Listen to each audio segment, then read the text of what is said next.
Hello guys, pag-usapan lang natin ang breaking news na kumakalat nga naman guys sa social media na pinag-uusapan ng mga netizens at ng mga Katden fans. Katrina at Alden Richard magde-date na sa 2025. Totoo ba?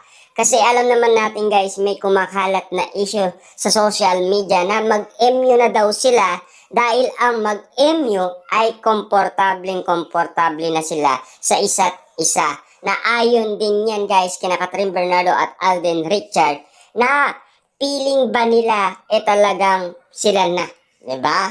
Kasi alam naman natin guys, no, kung meron silang nararamdaman sa isa't isa, talagang mag-MU na yan, 'di ba? Yan kasi guys ang inala ng iba kina Catherine Bernardo at Alden Richard. Kaya nga naman guys, usap-usapan ngayon pagsapit ng 2025 ay malalaman na lang natin na magde-date na daw sina Catherine Bernardo at Alden Richard sa darating na 2025.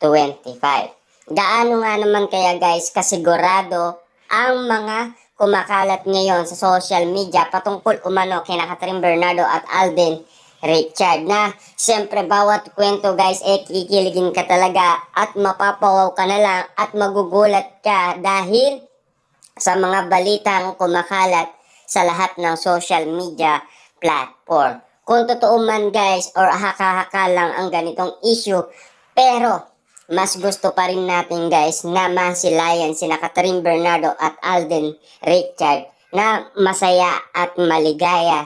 At lalong-lalo na kung tuloy-tuloy pa rin ang kiligan, lalong-lalo na guys, nababaliw na kasi ang mga Katden fans, di ba?